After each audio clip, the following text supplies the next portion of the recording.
যেদিন একটু বর্ষার জন্য ওয়েদারটা ঠান্ডা ঠান্ডা সেই দিন কিন্তু উচ্ছার এই রেসিপিটা বাড়িতে খুব সহজে বানিয়ে ফেলতে পারেন। তার জন্য উচ্ছাগুলোকে কিন্তু এইভাবে কাটতে হবে আর আলুগুলোকেও কিন্তু এইভাবে কাটতে হবে। গরম ভাতে বা গরম গরম রুটিতে এটা কিন্তু একদম জমে যাবে। আর এটা বানানোর জন্য যেসব ইনগ্রিডিয়েন্টসগুলো দরকার সেইগুলোই কেটে ফেললাম। এই যে দেখুন, পেঁয়াজ, কিছুটা পেঁয়াজ, টমেটো আর কাঁচা লঙ্কা আর কিছুটা একটু রসুন। এবার কুচি করে রাখলেই ভালো হয়, আপনারা কিন্তু এটা পেস্ট করেও নিতে পারেন। এটা বানানোর জন্য আমি প্রথমে গ্যাসটা অন করে একটা কড়াই নিয়ে নিয়েছি আর সেখানে কিছুটা তেল দিয়ে দিলাম। তেলটা গরম হয়ে যাওয়ার পরে উচ্ছা আর আলুকে আমি তুলে দেব। সব সময় উচ্ছা ভাজাই তো খাওয়া হয়, আর সব সময় উচ্ছা ভাজা আমরা বড়রা আমাদেরই বোর লাগে, তো বাচ্চাদের তো লাগবেই। আর এটার জন্য আমি লবণ নিয়ে নিয়েছি কিছুটা পরিমাণ মতো, আর একটু হলুদ গুঁড়ো নিয়ে নিয়েছি। তারপরে এটাকে একটু ভালো করে নাড়িয়ে দেব যাতে উচ্ছার মধ্যে লবণ হলুদটা প্রবেশ করে আর আলুর মধ্যেও করে।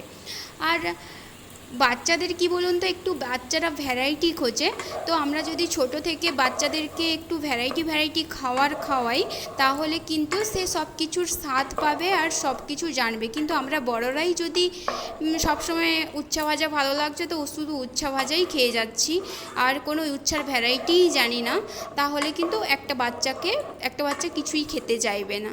তো আমরা সাধারণত বড়রাই ভুল করে থাকি যে আমরা নিজেরাই রান্নাবান্না ঠিকঠাক জানি না, করি না, নিজের সুবিধার জন্য শুধু যেটা কম সময়ে আর একই রেসিপি বানিয়ে যাচ্ছি দিনের পর দিন। তো তখন বাচ্চা একটা কী শিখবে বলুন?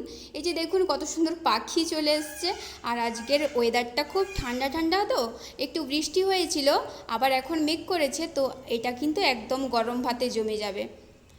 এই যে দেখুন কত সুন্দর হয়েছে, দেখুন এখন একটু ভাজা ভাজাও হয়ে গেছে, একটু মোটামুটি সিদ্ধও হয়ে গেছে। আমার মতে কি বলুন তো, বাচ্চাদের জন্য আমাদেরকে ভাবতে হবে। আমরা কি পছন্দ করি সেটাই যদি সব সময় হয় সেটা কিন্তু ঠিক নয়। বাচ্চারা কি পছন্দ করে তাকে অন্য রকমভাবে রান্না করে দিলে সে সেটা খায় কি না, এগুলো কিন্তু দেখা উচিত প্রতিটা বাবা মায়ের। তো এইভাবে আপনারা যারা তেতো খায় না, যেসব বাচ্চারা সাধারণত তেতো পছন্দ করে না, তো তারা কিন্তু এইভাবে বানাতে পারো। আর এটা বানালে কিন্তু অতটা তেতো লাগে না। আর যে কোনো বাচ্চাকে যদি আমি বলি, বাবু উচ্ছা ভাজা হয়েছে খেয়ে নে, তাহলে প্রত্যেক দিন কী উচ্ছা ভাজার তো টেস্ট জানি, খাবো না বলে দিল। কিন্তু আমি যদি বলি, বাবু উচ্ছার এইটা হয়েছে খা, তখন কী হয়েছে দেখি একটু টেস্ট করি। তো এটার জন্য আমি পেঁয়াজ দিয়ে দিয়েছি, পেঁয়াজ কুচিটা দিয়ে দিলাম আর টমেটো কুচিও দিয়ে দিলাম, আর এখানে লঙ্কা কুচিও দিয়ে দিলাম, আর এপাশে রসুন কুচিটাও একসঙ্গেই দিয়ে দেবো।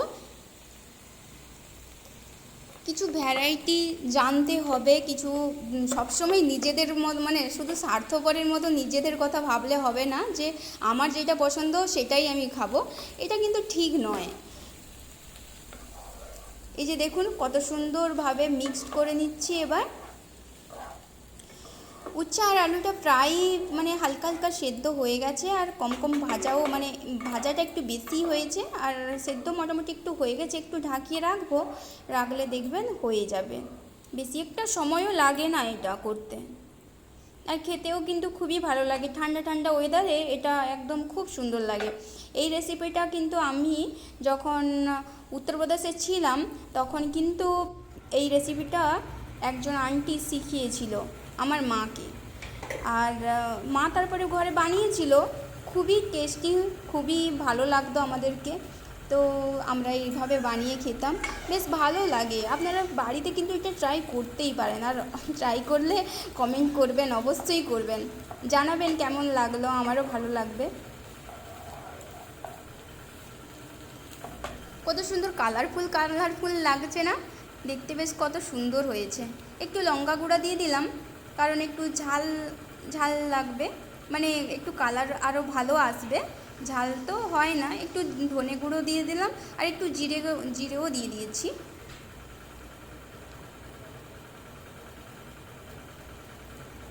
দিয়ে এটাকে ভালো করে এখন আমি মাখিয়ে নেব।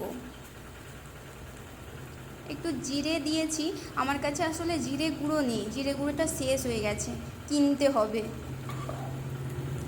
আসলে এখানে গ্রোসারি দোকানটা একটু দূরে আছে, তো তাই জন্য আর আনা হয়নি আর কি। অনেক কিছু কেনার আছে কিন্তু কেনা হয়নি, বাজার যাওয়া হয়নি, তো তাই জন্য আর কেনা হয়নি। তো এখন এটাকে আমি নাড়িয়ে একটু ঢাকা চাপিয়ে রেখে দেবো। ওই ঢাকাটা খুলে কিছু সময় রেখে দিয়েছিলাম, তবে একটু হালকা একটু জল দিয়েছিলাম, হালকা একদমই, মানে উচ্ছেটা যাতে বেশি সেদ্ধ হয়ে গেলে কিন্তু খুব তেতো লাগবে।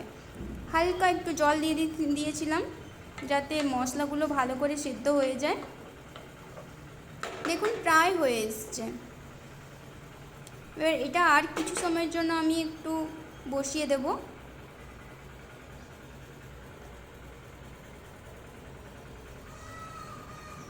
আমি একটা আসলে মানে হালকা পেকে গিয়েছিলো, তো সেইটা আমি দিয়ে দিয়েছি, তো তাই জন্য এই উচ্ছেটা একটু লাল লাল লাগছে। এটা কিন্তু পচেনি, পচা জিনিস তরকারিতে কেউ কি দেয়?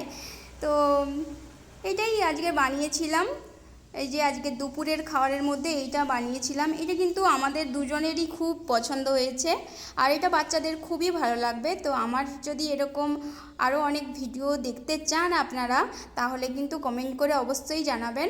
আর ভিডিওটি ভালো লাগলে তাহলে একটা লাইক করে দেবেন, আর চ্যানেলটিকে সাবস্ক্রাইব করতে একদমই ভুলবেন না। আমি চেষ্টা করব ভালো ভালো রেসিপি দেওয়ার জন্য। আজকের ভিডিও এখানেই শেষ করছি, দেখা হচ্ছে আবার নতুন কোনো একটা ভিডিওতে। ভালো থাকুন, সুস্থ থাকুন, টাটা।